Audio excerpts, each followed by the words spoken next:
Hello, Jessica Sporn here, introducing my new Halloween stencil from Stencil Girl products. The stencil was inspired by my Sweet Cat shadow. I punched out some circles from a jelly print and stenciled some of the motifs on those circles, and then used those circles as embellishments for two tags. So here is a peek at my process. I started with a pretty grungy tag, and then I used distress ink and a dauber to stencil the cobweb. And what I did was I just repeated the cobweb until it made a nice background pattern. I dried it with a heat gun. These are techniques I learned from Margie Kemper in her Craftsy class. And now I'm going to stencil on top using a sponge dauber, a sponge cosmetic sponge, and black ink. And as I do each motif with the black ink, I am going to emboss it. I have said before that this makes me happy every time I do it. It's like magic. My embossing powder is a little dirty. There seem to be some white flecks in it. I don't know why, but I kind of like the look.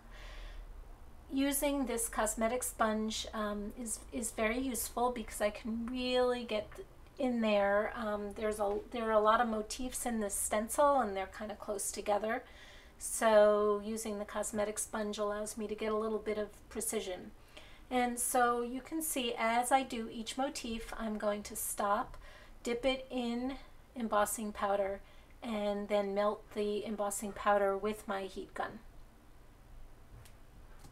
Once I have all my motifs, I'm just going to use whatever ink is left on my sponge and go around the edges of the tag. And then I took one of the circles that I had stenciled, and I am going to just smush that entire circle into the embossing powder and emboss the whole thing, and this is going to give it a nice shine and nice dimension. I'm just going to glue it down with some tacky glue, and then while I was off camera I grunged up a little bit of lace and glued it on the bottom to give the tag a little bit of a skirt. So now I'm going to get to work on a second tag while this fabric paint is drying. I went over the entire tag with mustard yellow, and then I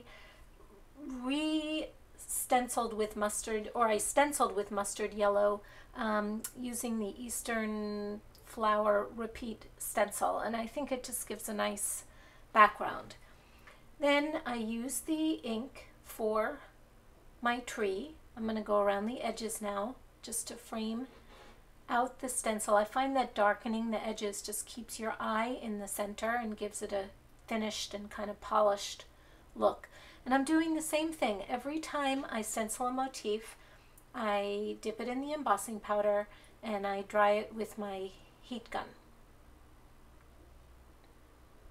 So you're going to see me make what I feel is a kind of a mistake here. So I had already embossed my tree, and I thought that the green distress ink would sit on top of the embossed brown ink from my tree, but it doesn't really. It kind of looks like the Happy Halloween is in the background. And I try various ways to improve that to make it work. None of which really make me happy. So I went over all of the green with a Posca paint marker. Now I'm coloring in the middles with a white Posca marker. Now I'm using my Uniball pen, white pen in the centers of some of the letters to try to make those letters pop, and none of it is really working. So I just decided to let that be for now. And I'm just creating some more embellishments out of these hole punched little circles that I had made previously.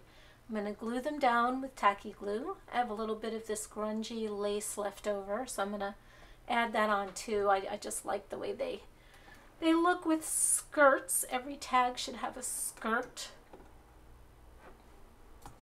I'm just kidding, of course, but I do like these little skirts. And then I'm taking an oil paint marker that's gold, and I, off camera, went over the letters with the gold, and that made me feel a lot better about how those letters looked.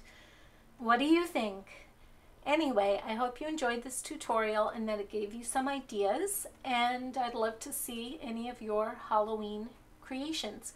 Please give me a thumbs up below, share this video, and I look forward to speaking with you soon.